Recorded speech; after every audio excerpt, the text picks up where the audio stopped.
Welcome to Your College Bound Kid, a podcast for parents, college counselors, students, and anyone who wants a weekly deep dive into the world of college admissions. My name is Lynda, and I'm originally from Michigan, now living in the St. Louis metro area. I'm a college coach with School Match for You and have a daughter at University of Chicago. I'm Lisa, and I'm a clinical psychologist and college counselor. I have a daughter in college, a daughter in high school, and a son in middle school. After 30 years in Chicago, we recently moved to North Carolina. My name is Mark. I'm a college coach in Atlanta and the parent of two daughters. Karis, a graduate of Davidson College, and she is the founder of the Spanish tutoring company, SpanishHelpToday.com. And Joy has a bachelor's degree from the University of Georgia and a master's degree from North Carolina State University. She works in private practice in Raleigh as a mental health therapist. And I'm so blessed to be able to work alongside both my beautiful daughters at School Match for You, a college counseling firm that I founded in 2010. Good morning, friends. Very excited about today's episode. Julia and I are going to answer a SpeakPipe question from a listener from New York who's looking for advice around submitting an optional video in the application. Then we're going to have a very exciting interview Lynda just conducted with Soup Campbell from Zeemee. Yep, that's right, Soup. Got to tell you an interesting story about Soup. So Lynda and Lisa and I, we were all at the SACAC conference last year in Jacksonville. And, we're interacting a lot with Soup. And he's talking to us about all these new things happening at Zeemee. And, Lynda and I are getting really excited. And then we talk afterwards. And I was like, Lynda, we have to have Zeemee back on the podcast. Our regular listeners may know I had Vanessa Diddick, the CEO, on over 4 years ago talking about Zeemee and some of the cutting edge things they're doing, but they're just doing so many brand new things. And then, and Lynda's good sport. She won't mind me sharing this with you. She's like, how can I interview Soup? I'm not cool enough to interview Soup. I'm like, yes, you are. Anyway, she did a fantastic job, and it's really, really a great interview over the next 4 weeks. It's one of these ones you're going to want to share with your friends. It's a tremendous opportunity for students to really learn a lot about the colleges that they are considering, and even the ones they're admitted at and accepted and even planned on enrolling in. So you're going to want to hear that. But before we jump into our two main segments for this episode, a few things. I've got an announcement that I'm going to make about the Research Triangle, which is Raleigh, Durham, Chapel Hill. I got to throw Cary in there. It's kind of known for its concentration of tech and research companies, anchored by three major research universities, NC State, Duke, and UNC Chapel Hill. So I want to say something about happening in the Research Triangle in March.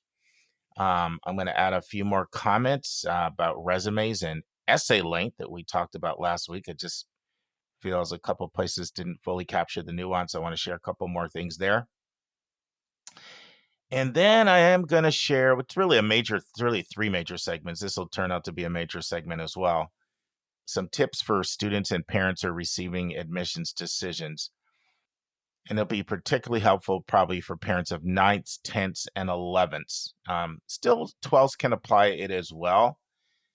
But there are about 7 different mistakes I'm seeing students and parents make when it comes to responding to decisions they're receiving. And I just want to share those with you so you can avoid these landmines, these potholes, and avoid, these mistakes, in the college admissions process. All right, we got a lot to cover, so let's dive in. So for the announcement about the Research Triangle, a little background. NACAC, the National Association of College Admission Counselors, is a big annual conference of 7,000 plus admission officers and college counselors that happens every year. And the last few years, we've given you updates on that conference. But the whole country is divided into ACACs, or area regional conferences. And we have a commitment to go to SACAC annually. Last year, Susan was there as well. It was fantastic. It's a great conference for professional development. You have several hundred admission officers meeting with college counselors of all stripes, private school counselors, CBO, IEC, and public school, all in one place for professional development and mingling. So this year, SACAC is going to be in Raleigh, North Carolina, March 24th and 25th. And if you're able to attend, so Lisa and Lynda have been approved to do a workshop, seminar called Creating Calm in the Chaos. How's that for a name? And it's dealing with anxiety that people go through in the college process. So if you're going to be attending SACAC, we have a lot of college counselor listeners who I know will be at SACAC. You're going to want to sign up for Lisa and Lynda's presentation on anxiety, creating calm in the chaos. Second thing, and I'm really excited about this, we're going to have our first ever meet and greet. So Saturday, March 20th, the date. We're still going to have to get back with you with location and time. Probably be in Durham, probably early evening, looking at about 90 minutes of just informal mingling, refreshments, maybe a light panel, then probably some more mingling. And we would love to meet you. So you can export more details to come. We'll have to do an RSVP. And we're excited to meet you guys. And if, we get a good response, we don't have a budget to travel around and meet you, but we will take advantage of when multiple co-hosts are together in the same place. For example, NACAC's in Los Angeles this year. And I know Susan and Julia and Vince will be there. I'll be there. I haven't checked in with Lisa and Lynda yet on that one. That could be another opportunity. So I don't want to get ahead of ourselves. Let's see how this goes. But Saturday, March 23rd, look forward to meeting as many of our listeners as we can. All right. So one of the things I pride myself on is trying to capture nuance. I think nuance is extremely important. I think a lot of times nuance is often missed, and it leads to misunderstandings and misinterpretations of a lot of important things. So I a lot of times after I say something, I go back and listen, I reflect. I'm like, why didn't I say that? Why didn't I say that? So just a few things on the conversation around essay length and on resume. So first on essay length, I almost mentioned this last week when we were having this conversation. A student got in Stanford literally that put Black Lives Matter as their essay, but I didn't want to say that because I don't want people going around getting cute or doing little phrases because normally that will backfire. But the reason I almost mentioned it is I want to make this point. No admission officer is going around counting the word length to your essay. It's not how they think. They're reading for content. They're reading for substance. They're reading for how you shared your story, how you reflect it. I just don't want people to think, oh, someone's going around with checking your word count on you, because it's just not how people think. Now, from an advice standpoint, I wanted to have that conversation because I do see people give 300-word samples of their personal statement. That happens every year, at least a few times. And I want to convey that, from my experience, is not enough to fully convey your argument as strongly as you can. So just having some guidelines I thought would be helpful. I'm personally not a fan of when colleges don't give any length at all on anything. I think that adds stress to listeners. And there are some writing things out there that are like that, where there's no word length at all. I find that stresses students out. That's all I had to say on that. I want to say a little bit more about resumes, which we discussed. So I tried to emphasize last week that a lot of college admission officers really don't like resumes. And that is the predominant view. And I stand by that. You have to be careful, though, sometimes when you listen to admission officers who say that, because they may have only worked at one school, and that's one school either doesn't take resumes at all or they don't like them. And normally it's because either they don't have the time, or most often because they kind of don't know where everything is on their resume, where you get real comfortable with something like the Common App. You can go right to the activities section or whatever the main app you're working with. It's not always seen as the most efficient. However, what I did say is there are other schools that really are very bullish on resumes. Some of the HBCU admission officers love resumes. UT Austin is a very big school that loves resumes. And the other thing that was said last week was we're fans of the one-pager resume. There's always nuance here too. When it comes to UT Austin, they like the expanded resume, a multi-page resume. So just wanted to add a clarification on that. All right, let's talk about admissions decisions. So this is always a really interesting year when you're a college counselor. The time from, say, December 1st all the way up to really December 20th. A lot of decisions are coming in. And I really could go back even before that. I mean, Wake Forest was out with their early decision notices closer to Thanksgiving this year. So, and these are a lot of the most selective schools in the country are releasing their admissions decisions. And when you're a counselor, you really go through the full spectrum of emotions with your students. And it happens like back to back. One moment you're exuberant and people are celebratory and literally they're crying for tears of joy. And then like literally 10 to 50 minutes later, you may be on the phone with someone who's dejected, despaired, and there are a whole different set of tears going on. And then you have all the people in the middle. You have people that get deferred and they feel someone smacked them in the face with a brick. And then you get people who are deferred and they're like, at least I wasn't denied. I was talking to a family that was deferred at MIT that I'm working with. And I said, how are you doing? We're doing great.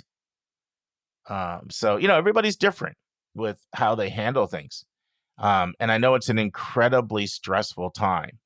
And our kids are already under so much pressure, so much stress. We've talked a lot about this, social media and just finances and COVID and just all these things. I won't repeat that. I'll bring Lisa on to talk to you guys about that. But what I want to talk about is some mistakes that I see, some potholes I see, some landmines I see people stepping in. And most of the time, maybe all the time, I don't think students and parents really know what they're doing, meaning it's not intentional. It's inadvertent. But I've told you guys this before. Other than questions that you send in, which are extremely important, almost all the content from this podcast emerges from the counseling room. It's what are we hearing as counselors with the students that we talk to, parents that we talk to. And I am concerned with how I see some people handling decisions because there's some inadvertent consequences, but some of those are pretty significant. So what I did, I just did a little brainstorming, just spent about an hour just doing some reflection.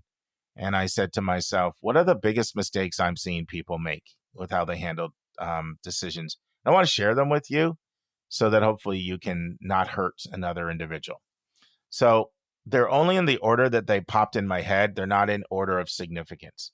So I don't want you to think number one's more important than number 7 because it's not. This is just the order they popped in my head. So the first would be what I call trumpeting your acceptances. Trumpeting your acceptances. Now, this can come from students or parents, but it's proclaiming to the world, this is where I got in. Now, on one hand, it's completely understandable, right? Like this is, what other things in life do you do that you're very excited about that you don't share? Do you share it if you're getting married and you're excited about that? Do you share it if you got a new job or a new promotion or if you just bought a house? Of course you do. So the natural thing is to trumpet it, right? But I can tell you I had 3 conversations this year with students that were hurting because they never got in, or in some cases it was the parent. It was either the student or the parent or both. And in 2 of the conversations, what the parent said was, what really hurts the most is, in one case it was a girl, one case it was a boy, her friends got in. What really hurts the most is hearing about friends getting in. Now, it's not like these are bad people. It's not like these people were malicious. It's not like they were wishing ill will on their friends, but we're all human. And when you're trying to go through the emotion of feeling sucker punched in the gut, especially if it was unexpected, and quite honestly, even if it's expected, it still stings, really does. For most people, I mean, there's some that can brush it off, but most people, anytime you've worked really, really hard for something and put your heart and emotion and poured your personal, life and reflection out on the page, ask recommenders to write, and you don't get in, it stings. And what really stings is the added salt on the wound by somebody having to go into social media and seeing, your big social media rollout blast, or hearing you run through the hallway of the school. And this can also come from parents too. And so I know this is hard to do, but I really encourage people to not share publicly where else you got in. Now, there's sometimes I can't always say that in a blanket form, because I get it. There's some people in your life that it would be such an insult to them if you didn't tell them. They would feel so offended. And then you tell them, and then they tell everybody. And now you know it's out there. And I get it. It's really difficult. But I wanna shout out Dave. Dave told, and Frida, his wife, they told Lauren, their daughter, don't tell anybody where you're applying or where you got in. And they said we just want you to keep this in the family. And that's really the best way to handle it if you care at all about not really putting a dagger and a knife to the people around you. It really adds to the pain when people are out, trumpeting their acceptances and someone else is reeling because they didn't get in. All right, second thing, and I'm going to share a story on this. So I had a meeting last night with a student that has applied to arguably the hardest school in the country to get in, and they're a little superstitious. So literally, this is going live on Monday. This meeting was Sunday night at 8:45, and the student said, I'm not even checking to see if I got in until Wednesday. So I'm just not going to do it. I said, I'm going to open my decisions on Wednesday. But then they said this to me. Decisions got released at 12:16 on Saturday. He said, Mark, there were people texting me at 12:17 asking me if I got in. And the person was telling me how many times their phone has blown up with people asking, did you get in? And she's like, how do I handle that? And I basically proceeded to tell her the approach I advise, which is, why don't you ask your parents to tell you, let's keep it within the family. And then you can just tell them, my parents have said they just want us to keep that in the family. And why don't you, thank you so much, because I was trying to figure out how to get out of this. But here's the second thing. Don't ask people where they got in. Furthermore, don't ask students where they apply to college. Don't do it. That magnifies the stress. That magnifies the pain. That magnifies the emotion. That makes it feel more like, not only did I not get in, but I'm having to relive that over and over and over again. And actually, if you did get in and you share it, now you're paying part of the trumpeting process. So for myself, even myself as a counselor, one of the things that I've learned to do over the years, I actually ask the parents. Most of the students tell me immediately what happens, like 95%, but there are about 5% that don't. And I actually ask the parents, even that I've been working really, really closely with the students, because I want the student, they'll tell me when they're ready to tell me in their own time. And if they didn't get in, I've been working really closely with them, I'm throwing salt on the wound by asking them. So I'll ask the parents, and we'll talk to the parents. And a lot of times the parents need just as much help as the students, to be honest, if the decision didn't go well.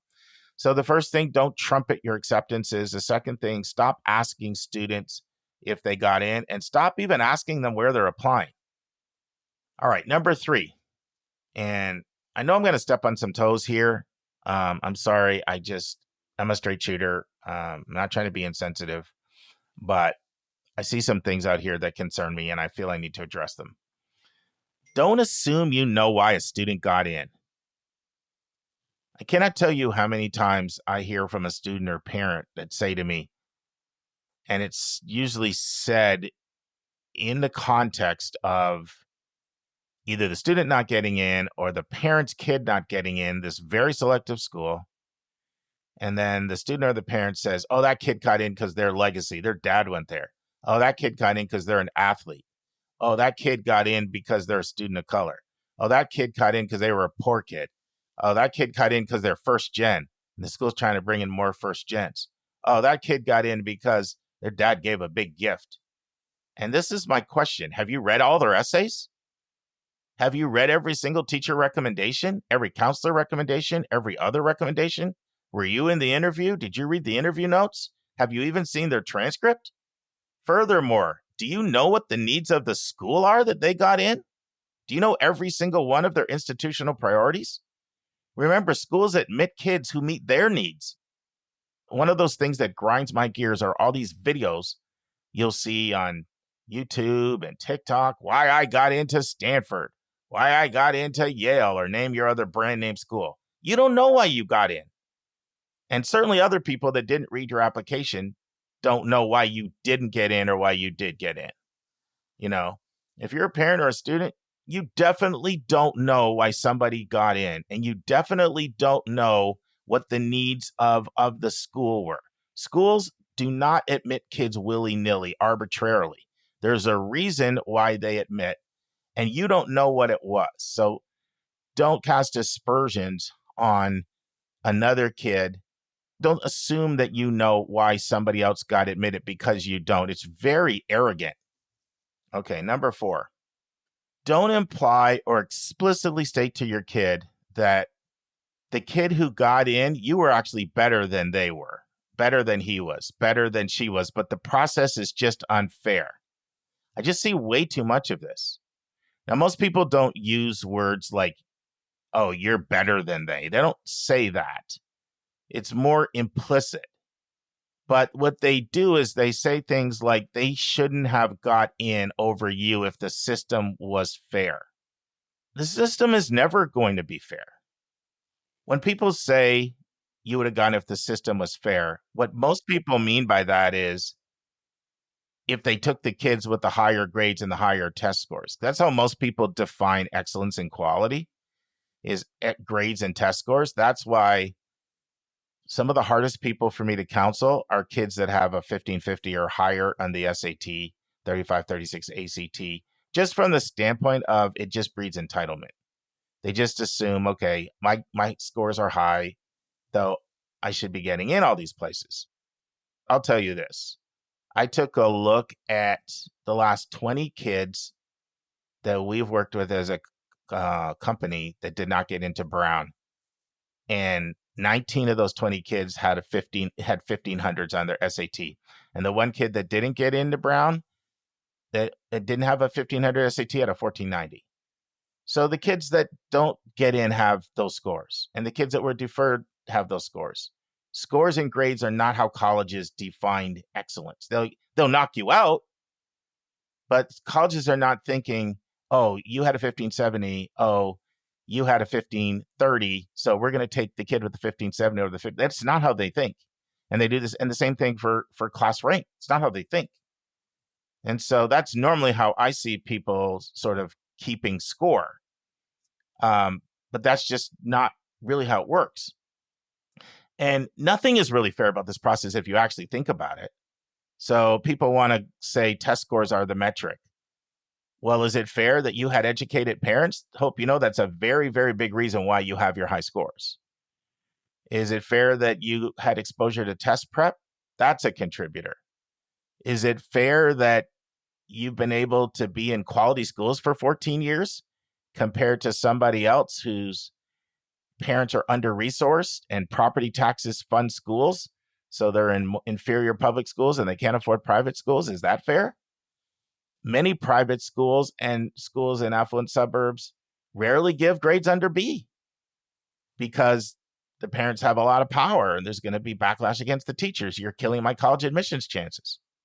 Is it fair that one student is in a school system where they rarely give a grade under a B? So none of this is fair. Is it fair that one student comes from a family where they can apply early decision? They don't have to compare financial aid offers, and another family can't do that, even that a school like Tulane has 10 times higher admit rate for someone who applies early decision? Is that fair? So none of this stuff is fair. So the problem that happens is when you imply or you explicitly state that if the system was fair, you would have got in over X kid. There's a few things that happen. You're breeding entitlement, and that's distasteful because it rubs off in ways that are unsavory. Now, I get it. I totally get it. You're wounded.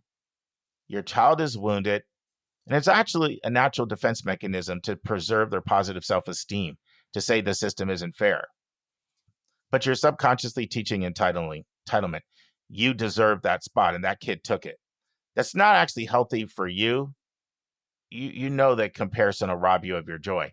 It's not healthy for your student either. Many of you know Charlie Munger, the great investor and partner of Warren Buffett for more than 6 decades. He died a couple weeks ago at age 99. And Munger is known for shooting straight and his truisms. And I was listening to an interview with him on YouTube. You guys know I'm a big YouTube fan. And it was a Q&A. And then somebody said, Charlie Munger, you're 99. Sure, you know a lot about parenting. Can you give me advice as a parent? Now, this is not exactly what he said. I'm paraphrasing. But this is the nub of what he said. Nothing you really says matters because they aren't going to listen to you anyway, but they will watch everything that you do. So think of what your student learns if you would respond by saying, good for that student. Fantastic for them. They worked really, really hard, but you know what? There's a different path for you and things happen for a reason and you're going to end up exactly where you're meant to be. Like, try that response. You'll be teaching your kid a lot about handling disappointment graciously and learning to celebrate the successes and achievements of others. Not trying to say any of this stuff is easy. It's not easy not to trumpet the acceptances. It's not easy not to feel some envy or jealousy if somebody gets in and your own kid doesn't get in. All these things, we're all human, but we all need to wrestle with these things and work through them because they can really hurt others. Number 5, don't feel you need to throw everything out just because you got deferred or denied. I see too much of this. Need a whole new college list. Need a brand new college counselor. Need to jettison the essay. Throw everything out. This one's a little tricky because sometimes you do need to do some tweaking, but rarely do you need to make a wholesale change. Number 6, don't let negativity consume you. I had 2 conversations, this week. I'm on the phone constantly this time. Like I said, some years more than half the time you're celebrating, some years more than half the time you're consoling. It just depends on the year. We got a lot of great news. We also got some sad families. It just depends, right? So, but in 2 particular occasions, I had a mom say to me in the last week, I don't think he's going to get in anywhere. Now, that is a natural fear if you haven't gone through the process and got an early acceptance in ahead of time, which we always recommend, but that's not always the case. I mean, sometimes people come to you really late in this process. Don't let negativity consume you. You're not getting anywhere. I get it. Your mind's going to naturally go there. I had a student I worked with this week, and they only wanted to apply to 6 schools. And I was completely comfortable with that because I think you can build a good list with 6 schools. But they had 2 schools on the list that were on a cusp of a reach, stretch, or challenge school, which for me is 15% admit rate, and an unlikely, which is less than that. And then they had 4 other schools that were probables and likelies and targets. So the first 2 that came back were the negative ones. So of course their mind was going to go there. I'm worried we're getting shut out. Do we need to add schools? But then one day 3 accepts came in. And then lastly, be calm. Try not to be an emotional basket case because your kid's going to feed off that energy. Remember the Charlie Munger quote. They're going to feed off your energy, right? And you may need counseling as a parent. I had a parent say to me multiple times throughout this process, I'm going to need counseling about how I handle this because my kid's going to be really hurt. And that parent ended up getting great news, but I respect them for thinking that way, right? You may need counseling to help you through this if you're, if it's tough for you. So those are just some thoughts I have. I'm not trying to be sanctimonious. I'm not trying to preach at people. I know this is a really difficult time for people if they're not getting in and you've worked really, really hard, for years. But there's just a gracious way to handle it, and there's a not so gracious way to handle it. There's a productive way and a not so productive way. All right. Hopefully that was helpful, friends. Before we transition to a question from a listener, Laura from California, you sent me a very inspiring message on SpeakPipe this week. And I just want you to know I heard your message and I appreciate it. And then I thought, you know what, friends, if you're a listener out there and you want to make someone's day, you can do it in 30 to 60 seconds. Go to speakpipe.com/YCBK and leave a message.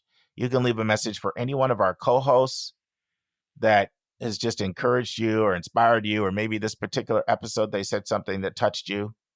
Or you can leave it for any one of, I think we've had 170 interviews. I've lost track. Any one of the interviews, I promise you, I'll make sure that they get your message if you send in a word, an uplifting word. And, Laura made my day with the message she sent me this week. And several others of you have as well, by the way. Several of you took time to write us an email. And many of you were doing the college counseling process yourself, and you were using your college-bound kid as your counselor. And you shared, the successes your student had. This is not at all what I'm talking about, the trumpeting thing. This is a private thing, right? And you thanked us and our co-hosts. And I shared those messages with our co-hosts, and it encouraged us. So if you have a direct message, love to have a voicemail from you. And I will get it to the person that you want to encourage for the day. And now it's time for a question from one of our listeners.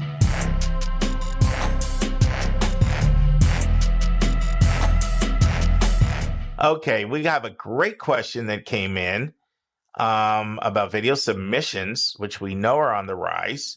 We don't know the name of the listener, but we know they're from New York. And so after the question plays, we'll get Julia's thoughts. I would love to hear your thoughts on video submissions. Some schools are recommending them, and some are saying that they're optional. A 2-minute video, or even a 1-minute video, can be done quickly, or it can be a lot of work. I wonder what you recommend and your thoughts about this. Thanks so much for your podcast. All right, Julia, where do you want to go with this one? Yeah, this is very apropos too. A great question. Is it the video submissions, like you said, Mark, are just becoming more and more popular. So they really are, at least for most of the schools that call them optional, or maybe all the schools that call them optional, they really are optional. I know, for example, Brown, Bowdoin, and Chicago. Brown and Chicago stopped offering interviews a few years ago, and this was their sort of alternative to sort of face to a name kind of thing, or like show us, those human personal quality aspects to you that might come through better in a interview than they would in an essay or the activities section. But in that sense, just like interviews were optional at those two places, it's really meant to be something that students feel like they can present, that they have in their control. So if a student doesn't submit one, especially if it's a very selective school and it's optional, you're not at a disadvantage. In fact, for the last so many years that Brown and Chicago have done this, when I talk to the admission officers there, they've never commented on the video. They've never told me if they liked it, if they didn't like it, if it hurt, if it helped. It's really not a part of your candidacy. It's really just something for you to be able to show about yourself. Now, if a school is a little less selective and it's optional, I would do it, just like I would encourage anyone where a school doesn't use demonstrated interest, or they have a high yield rate. But if a school does use demonstrated interest and maybe doesn't have a high yield rate, I always say do the optional things.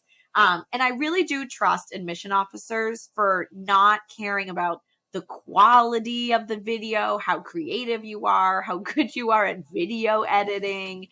So it really is a safe thing to submit. So if you feel good about it, if you want to do it, I often encourage it, but it truly is optional. So don't stress over it.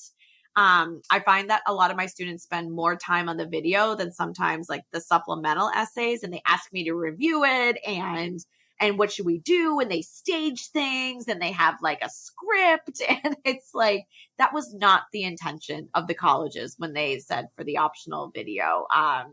And then Bowdoin, for example, still does offer interviews.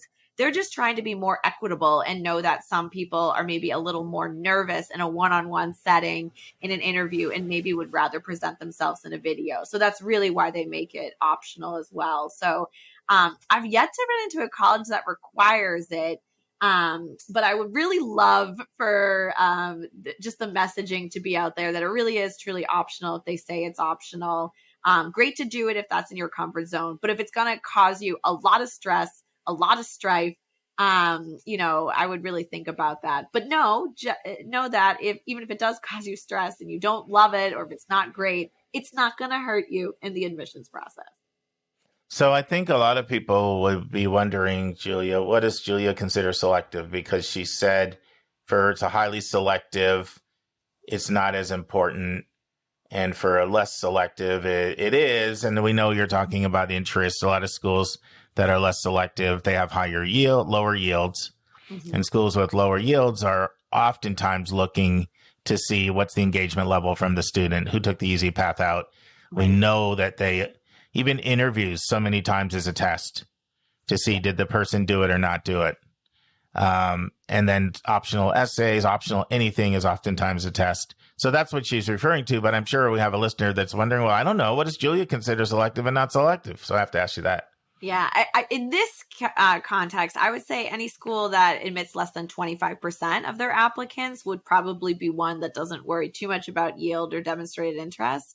But I would say in the general scheme, I consider anything selective that admits less than 60% of the applicants. So, but for this case, I don't really see like Arizona State or UMass asking for for video submissions, right? So, but oftentimes maybe, like you just said, Mark, some smaller liberal arts colleges or mid-sized schools that don't have a high yield rate, but might still admit less than 50% of their students, or 60% might really benefit from your extra level of engagement. Whereas, there might be some some different ones or exceptions rather, and maybe less than 25%. But Duke does not need to know that you like them, for example, or I'm trying to think of some other ones that have some video options. Yeah, Duke was this year 2 for them doing it? I know it's been pretty recent for them to add it on. I couldn't remember. This is my first interaction with them. And I remember us asking our rep and things like that this year, but it's very possible. As Mark knows, we had a big uptick in Duke interest at my school this year. So I don't know. You and a lot of people. We know their ED numbers were sky high. Yeah. I don't know if it's the second year, but it's my first year having to really answer the questions for students. I agree strongly with 2 things that you said. Slightly different perspective on another one. It's good for people to hear different views. So I completely agree with you that the less selective the school, the more important it is, just for the same reasons that we've talked about, right? They're oftentimes doing tests for engagement, and this is what kind of thing, did the person do it or not?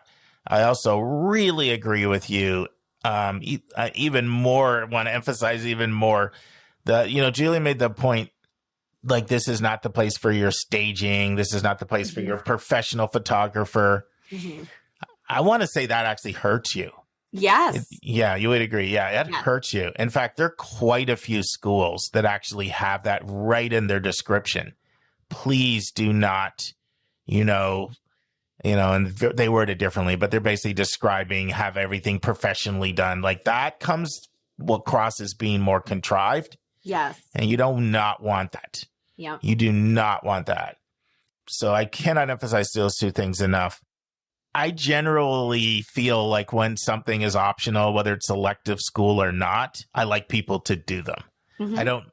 I agree that's more important for the less selective, but I still think it's good to do. Now, I don't disagree with you that if this is going to cause unbelievable angst and strife in your life, I would agree with you. But my general go-to is, if you're open to doing this, I'm going to recommend that you do it. And what I'm going to say to you is the same thing we say about every other aspect of the application, which is don't waste an admission officer's time. Yep. Every single part of the application, they should involve an opportunity to learn something about you. So try to think about what's something that they will learn besides, obviously they're going to see your looks. We can't get away from that. You didn't like the photo, Julia, can't get away. Wonder, do you think that you're not liking photos has anything to do with you? I mean, it's not like you didn't like video. You never went that far, but you're like, take it or leave it. You don't have to do it. Do you also think, because you're clearly introducing an element of people seeing you. Right. To me, it's you're moving. It's yourself. You're in control of the presentation and the purpose of it. I've had plenty of students who aren't in their own video before. So maybe their voices, but I had a student, for example, who showed their darkroom process and for photography. And so we saw their hands. That was it. But I think to me, it's a little different because it's supposed to be, you're talking about something about yourself and you're a talking head rather than just a head, if that makes sense. Yeah. That's so cool. Yeah, I think I also don't underestimate some of the power of them, because I'm a picture's worth 1,000 words, right? And it's like, I always say, like, for example, tell me if you agree with this or not. When an admission officer does the actual interview, like Smith does interviews on the road, Lehigh does interviews, to name a couple schools. Right. That impression is going to play a big role on their overall, sense of you. Like, you're no longer an application. You're a real person. Right. Similar for fly-ins and those types of things.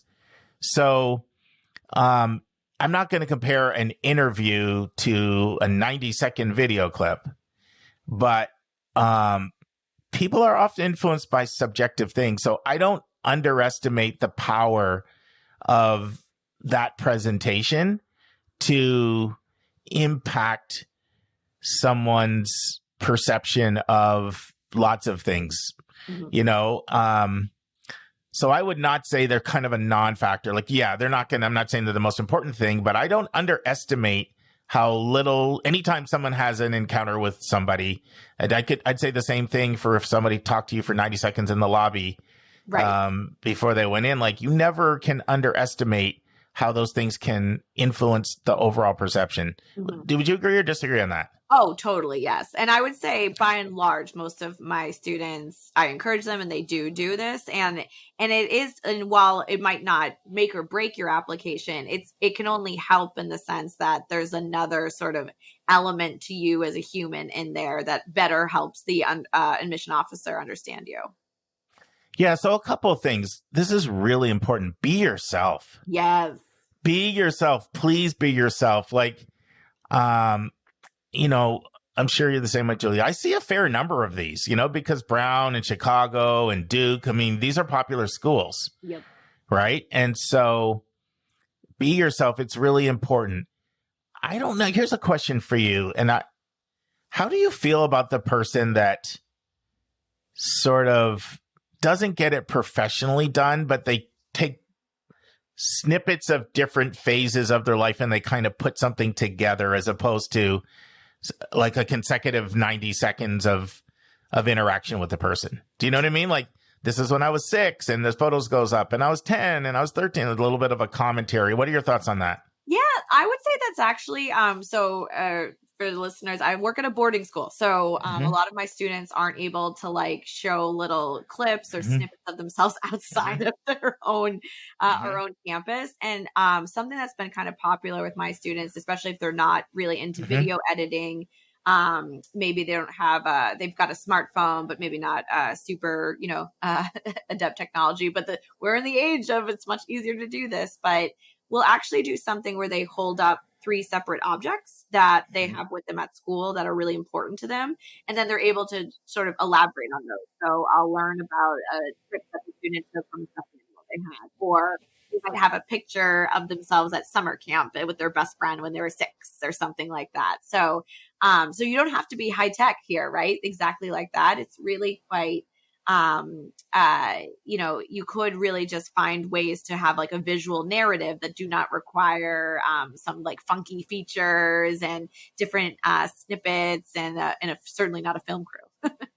I think WashU is doing something now too on this. Aren't they on the list, if I remember correctly? Relatively new. I think I successfully counseled my students out of trying to apply there because no one gets in anymore. But they get in. I think they are the same level of selectivity as Northwestern now. Oh my gosh, totally. And they're tough, definitely for New England. I'll say that, really tough. Yeah. Well, they're really tough non-ED. Yeah. And they're really tough non-ED. And they differentiate between ED1 and ED2 in a major way. Yep. And they're also really tough for the Olin School of Business. Yep. Really tough for, last year I had someone that didn't get in Olin ED1 that got into Columbia in regular. Wow. In regular. Yes. Wow. And they didn't get and they got denied ED1.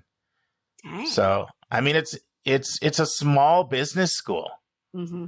So, and we already know business is competitive, right? And it's a small business school on top of it. Right. And Ronnie Turner's done a really good job there since 2016. Mm-hmm. I mean, she's really, it may not feel like a good job when you're feeling like, well, if they're doing such a good job, why am I getting denied? But it's kind of your job in admissions to get more applications and and they've done a lot with socioeconomic diversity and rural diversity. Like they went in with you can, when you do what Julie and I do, you can really see when an office makes a concerted effort to go in a direction toward access. Yes. And they have really done it, and they backed it up with funding. Yes. And they're doing rural, and I think they got shamed into it because of the, you remember when Ross Chetty released his research on schools in the top 1%, they had the biggest differential of anybody, 3 times as many people in the 1% as the bottom 60. Yeah. But they took that to heart, and they massively have addressed access issues with dollars and programs. Yep, absolutely. So as much as I'm sad for my students, I appreciate the effort and think it's the right move. Yeah. I wonder, are you able to look up if they're doing anything with video submission quickly so we can see if was I dreaming that? And somehow somehow that's in my conscious mind. You are not dreaming it. Optional interview video, 2 opportunities to share your story. Mm-hmm. We offer high school seniors the option to have a virtual interview or to submit a 90-second video. Oh, you know what? I want to say something. This is important. Don't go over the 90 seconds.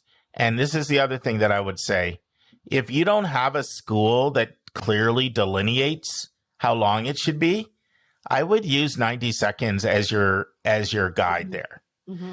And, and some of this goes back even to Zeemee, like the folks at Zeemee, they used to do 2-minute ones. Yep. And then their schools told them that's actually too long. Mm-hmm. So they've counseled. So I actually think 90 seconds is a really good length for listeners to have in mind, unless a school tells you something differently. Right. Yeah. Awesome. Well, hopefully that was helpful. All right. I'm going to call you New Yorker, or even that. I'm going to call you New York, New York, even that might be an insult if you don't live in the city, right? But Lisa's always warning me, stop giving listeners nicknames. You're going to step into it. But remember, Julia, when we called somebody upstate New York, and then they got a good kick out of it, and they sent us a couple emails on it. I'm upstate New York, so I'm sticking with that theme. All right, New York, please reach out and let us know whether you want Elliot Felix's book about 127 ways to be successful in college, or Dr. Lewis Newman's book on developing critical thinking skills in college. And just shoot me a text at 404-664-4340, and we'll get that right out to you. But thank you so much for sending in a question to your college-bound kid. By the way, I want to take a chance to say this. Sometimes I've had a few people have reached out and say, how many questions can I send in? Mm-hmm. So I would say like about 4 a year for one person. Like that's a good number. Like, I'm not saying you need to do 4. Don't do any if you don't want to do any. Or if you have 1, do 1. But I I couldn't really see us airing more than 4 from one person in a year, even if they were really good, just to spread it around a little bit. But 4 is like, certainly not too many at all. If you have 4 good ones, we'll be happy to take them if you're kind of wondering. I know Dale sent his second question and he's like, I don't want to be hogging the questions. I'm like, Dale, it's only your second question. Bring them on. Your questions are great. We love them. All right. Thanks, Julia. And now this week's interview with a special guest.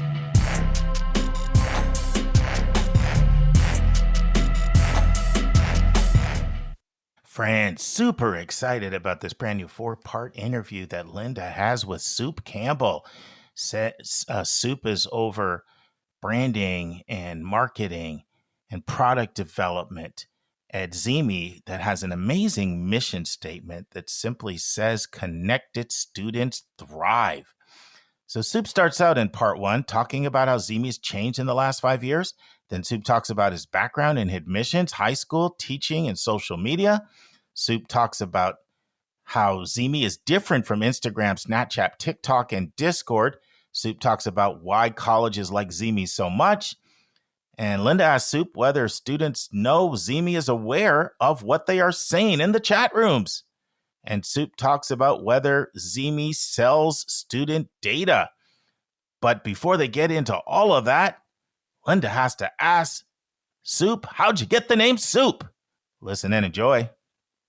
Friends, this is Lynda, and I am excited to finally be here with Harrison Soup Campbell from Zeemee. And I am going to let him introduce himself and give us the inside story on how he became Soup Campbell and a little bit about his background. Thank you so much, Lynda. I know we've talked about being on the show for forever, it seems like, and I'm so excited to finally be on the podcast with you. But yes, those that know me in the space know I have been stuck with this nickname Soup virtually my entire life.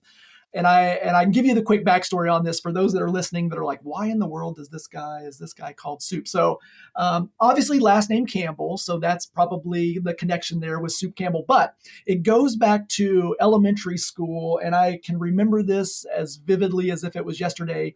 I can't actually remember which year in elementary school I was, but my teacher was doing that first day of class, taking attendance, taking the roll, and was just a wonderful teacher and kind of said, hey, as I go through the roll, if your name's Michael, but you go by Mike, just let me know. I want to make sure I refer to you as the name that you prefer. And I was always very mischievous, a little bit of a class clown in my younger years. And when my teacher got to me, I said, I go by Soup as a joke. I can't remember why I even said it, but that stuck from that day forward, and it has been with me ever since. And to this day, I have friends that have known me for years, and at some point they'll be like, Soup, I just realized I have no idea what your real name is. So I am literally one of those people that have been stuck with a nickname that has truly become kind of my identity. So that's how it all got started. Now, I just have to ask, does your mom call you Soup? Yeah, and so that's what's crazy. Everyone does. When I got married, my wife, when we're doing our vows, I mean, she, I take you Soup. Like no one uses my real name. So, I mean, it literally is one that has truly stuck with me. I'm sure it will be on my tombstone one of these days because it. And again, I always mention this. I think it's fun whenever I talk to students, have those opportunities to engage with students. I always use this as an example. Listen, you have to be careful the things you say because it is possible for something you say to be stuck with you for the rest of your life. And I'm the perfect example of that. Well, Soup, if you would kind of give me the elevator pitch for Zeemee, because we had Vanessa on, but it's been a while, and I know that Zeemee has gone through quite the evolution. So if you would talk a little bit about that and talk about your current role at Zeemee and how you came to be here. Yeah, absolutely. So let's take kind of a high look. So Zeemee has been around for about 10 years now, just as a company. But Zeemee has changed a lot from when it first began. So many of my friends that work on the high school side of things, high school counselors will remember Zeemee from the early days when it first began. And it was this product called Zeemee Story. And it was primarily a web-based, kind of a desktop computer-based platform that allowed high school students, primarily high school seniors, to really showcase who they are in the college admissions process. And so the way they did that was through videos and images. They brought their college application to life. They could attach that to their applications. The Common App had a place for them to attach those things. And back then, we know every college and university was kind of speaking that language, like we're all about holistic admissions and we want to see the full student beyond their SAT score and beyond their high school GPA. Like we want to know who they really are. And it sounds great. And I think all of us on the college side, we really meant that, but it's really hard to do that. If you're a school that gets 50,000 applications, it's not possible to look at every student on an individual level like that. So I think at some point we realized that colleges really couldn't do that the way we would hope that they could. And I think students started getting frustrated because they were putting a lot of work into this. And then students were feeling like, we don't believe the colleges are even looking at this stuff. And so we started talking to the students, and students started telling us, hey, what we're really longing for, what we would really love is a place where we can just all connect with each other. We're going through this experience. We'd love to kind of go through this together and be able to connect and build relationships around the colleges and universities that we're considering. And so back around 2017 is when I think Zeemee made this shift. And so Zeemee decided let's make a real pivot here. And that's when Zeemee kind of transitioned from that previous product to what we know of now. And it's more of a fully native mobile social app. And so that was the big change back in 2017. And so really Zeemee exists today in kind of two unique worlds. We are still this higher ed product that colleges and universities want to invest in and utilize. But to students, we just live in the social world. We're just another popular app they discover that's, not too different from how they view Instagram and Snapchat and TikTok and all the other apps that they use today. And so I joined the company a little over 5 years ago, kind of shortly after that pivot was made. And our CEO, Vanessa, who you mentioned, she started a couple months after me. And so the past 5 years, we've just been really building and enhancing this app for students. And really the whole goal for us, we just believe connected students thrive. We believe that there's nothing more important than when students are making this transition from high school to college to really, truly be connected with each other, with the colleges in authentic, real relationships and connections. And so that's what we've built on Zeemee. I think that's why it's really exploded in popularity over the past couple of years. Right. And you are the evangelist for Zeemee. I'm surprised that's not your title. But if you would talk about how you came to Zeemee, because I think you've got an interesting story about how you got your position there. Yeah, absolutely. So I actually come from the college side. I actually come from the high school and the college side. So I spent prior to Zeemee, I spent about 10 years working for colleges and universities here in Indiana, and primarily in enrollment management. But my real background and specialty is in social media. So I was one of a handful of individuals that were among the first group in higher ed to really start to leverage social when it became a thing, primarily to engage prospective students. So that's kind of my background. And prior to higher ed, I actually taught high school social studies for several years. So my background has always been students and education, just focused on them. But about a little over, again, 5 years ago, this guy by the name of Adam Metcalf, who happens to be the co-founder of Zeemee, out of the blue just hit me up on LinkedIn, and I got a message, and it was to the effect of like, Soup, I just wanted to reach out and connect with you. I see all the things that you're involved in, all the neat things you're doing, for colleges and universities. And, I just wanted to be connected and kind of build a relationship with you. And so we just started messaging back and forth on LinkedIn. And he caught me at a good time. I was, as many of us that have worked on the college side, there are seasons where things are wonderful. And then there are seasons where we're like, oh my gosh, is there anything else I could do? This is so overwhelming and stressful. And he caught me at one of those times. And and ultimately said, "Hey, would you ever consider coming over to the dark side and working, being on the vendor side?" And I was like, "No, I've never actually thought about that or considered it." But as we talked more, I felt like it was just such a unique opportunity to be a part of building the social platform I always wanted. So again, I came from the background of trying to leverage Snapchat and Instagram, and there's limitations on what I could do and how I could use it. But here was an opportunity. Wait, you're saying I could have a seat at the table to actually build this new type of social? And so I was all in. And so I look back, and it was scary to make that pivot and that change. I immediately started working remote in 2018, and that was before remote work became a thing when COVID hit. So that was scary to know if I could do that. But that's kind of the history and where it got started. And I'm still very thankful to this day that Adam took a chance to reach out and message me, and here we are. I love that story, just the power of networking. So thank you for sharing that. And you brought up something talking about Instagram and Facebook and all of that.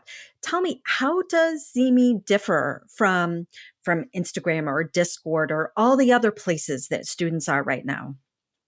Yeah, that's a great question. And I think you can look at it from two different lenses. And first, I like to look at it through the lens of the colleges and universities that are all leveraging these platforms, right? They know the young people are on these platforms, so they're trying to leverage them. The challenge and the challenge that I faced when I was in that role too is on those platforms, you're really just chasing a rented audience, right? Like, you could have 75,000 followers on your school's Instagram account. But if I were to ask that college or university, tell me right now, who are the high school juniors that are following you? Of all those followers that are high school juniors, can you tell me quickly of those who's come to visit campus? Can you actually quantify the impact that your outreach on Snapchat had on summer melt? Like, you can't answer any of those questions because those platforms, for all of us that use them, we don't own those platforms. We don't own the data around those. They give us vanity metrics, right? They give us just a little bit of vanity metrics, but nothing that's really meaningful or actionable that we could really leverage. And also, it's an extremely noisy space. No 16, 17, 18-year-old got on Snapchat for colleges and universities. None of them got on Instagram because they were interested in colleges and universities. So you're also still competing in a very noisy environment to even try to get their attention. And so the big difference between all of those other social platforms and Zeemee is now the only social platform that you can own. You can actually take ownership of. And so colleges and universities, when they partner with us, they actually invest, to kind of own this entire community. So now they own the data, the analytics. There are no algorithms. There are no ads. As we know, all of the other social platforms, they're not really social platforms anymore. They're ad platforms. The only way those companies exist and make money is through ad revenue. So they're just spamming ads in front of us constantly. Like, the goal for those social platforms is to create algorithms and feeds that keep users on the platform as long as possible so that their advertisers can feed that content in front of them. Zeemee's not that kind of platform because we don't generate revenue from those sources. So we're this pure social platform where we don't have to worry about algorithms and ads. Colleges and universities are really able to own their community, to really able to kind of, leverage it in the way they want. And those are some of the significant differences between Zeemee and traditional social platforms. So to me, it sounds like you've got two different audiences. You've got the students who are looking to connect with other prospective students, but then you also have the schools, the colleges and universities. And I'm assuming, because you say you're not running ads, that they're paying for the privilege of being on the app, correct?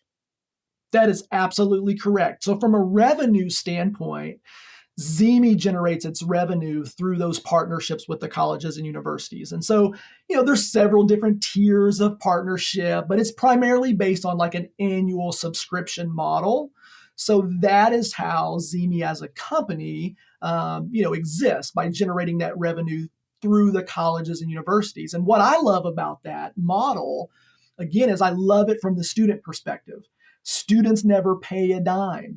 This is where, we're not monetizing on anything from a student standpoint. Zeemee's a free app download and install. So for their, experience, it's wonderful that this isn't something they have to pay for. And again, I think this model keeps the platform really pure from us feeling like we've just got to start throwing ads on here to make money and just put ads in front of these students. So yes, that's typically the model and how it works today. So what kind of benefit are the colleges getting? So I assume they want that data when you talked about how many juniors are in the class and that kind of thing. So that's what they're looking for. What kind of metrics are you supplying to the colleges? Yeah, so the colleges, again, I think the key is if we go back to where I maybe mentioned that one of the first things we do when we partner with a college or university is we sync up on data between our two systems, right? So we know colleges and universities have sophisticated CRMs just where they keep all of their student data, right? They know who their inquiries are, they know who their applicants are, who their admits as they work through the funnel. And so one of the things that we do at Zeemee is we allow our two systems to kind of talk and work together. So one thing that helps us kind of make sure we're putting students in the right place within their Zeemee communities. So for example, if a student changes from an applicant to an admitted student, it can unlock new chat channels on Zeemee, more exclusive places where they can only chat with the other admitted students. So, we have to know that to kind of seamlessly make those changes. So that's one way, the importance of the data kind of working together. But also, when students use Zeemee, students join Zeemee with the understanding of this is the college platform. Like, we want to be on a social platform that can allow colleges to find us or to know us or to engage with us. And so students on Zeemee, they share a lot of information through their profiles, their interests, their hobbies, just again, they're chatting all day. So what they're thinking, what's important to them. And colleges are able to kind of tap into that. And really it's important, right? Because truly, if colleges want to know who these students are and really be able to communicate and engage with them, they need to know those things. And right now it's kind of been that just mass marketing campaigns. We always wonder, like, well, why aren't these students answering or replying to these emails and replying? Well, it's because they all look and sound the exact same. Every college is sending the same kind of spam messages out because they don't truly know these students on an individual level. And Zeemee is kind of this first platform where the colleges now truly at scale can know all of these students on a real personal level. And that's important because we want colleges to know them that way. We want colleges to really be able to communicate and engage them, and they have to know them to be able to do that. And so that's typically how that data works and why it's so important to the colleges and universities. And I'll say this, the powerful thing about all of these students on Zeemee in the communities for these colleges and universities, when these prospective students are able to connect with each other and start to day after day, week after week, month over month, really build connections with each other, what we've seen happen is they actually apply at 2x. They end up yielding and depositing around 4x. When we get to those summer months, melt is cut in half. Colleges really, really like that. They really like those metrics, but that's because of relationships. It's those connections, and they're really powerful. And so that's a real incentive for colleges to want to be in this space and be with these students. So many questions. So colleges are, they're getting the basic demographics, who you are, where you're from, where you're at in the funnel. But you talk about the students are on there and building relationships and talking about things that they like. And are colleges getting that information as well? So if a student goes and visits and says, wow, really, these dorms are terrible. I saw, I don't know, the little fuzzy creature running through the hallways. are schools getting that? Are they saying, oh, we don't want that student on our campus? How does that play into it? What are they actually getting? Yeah, so a couple things around that.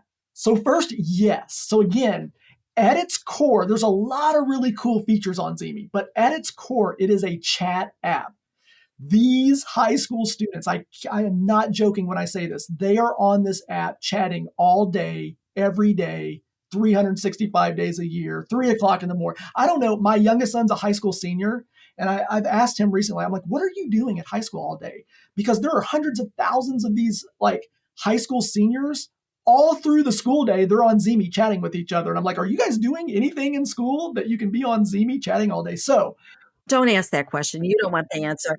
yeah, I know. Exactly. So yes, when you've got a platform where students are chatting like that, and most of these chat channels, they're kind of public. Like the college and university can see their chat channels and see everything that's going on and what the students are chatting about. So yes, they're able to see all of that. Now, to your kind of second point there, well, my goodness, what happens? Like, I mean, a student could say, like, I just visited and oh my gosh, those dorms were really right, or the meal they provided at lunch was awful. That can 100% happen.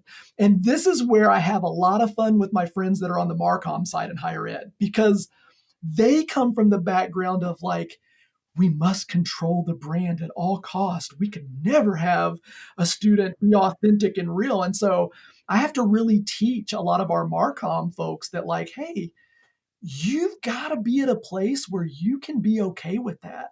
And not want to censor and not want to delete or remove that because, as a former dean of admissions, you know what? As hard as that might be to hear, I want to know that because maybe that's a me problem. Maybe we need to make some changes. Maybe we're not really meeting the needs of our students in the way we should be. Now, I will say, you don't see a lot of that on Zeemee. You typically see the opposite. You see a lot more of, oh my gosh, you guys, I visited last week. It exceeded my expectations. I'm going to drop all my pictures in the chat so you guys can see. Like we often see much more on the positive side. But I do think there's value when students are very authentic and very real, even if the experience wasn't positive. And colleges need to know that. They need to see those things.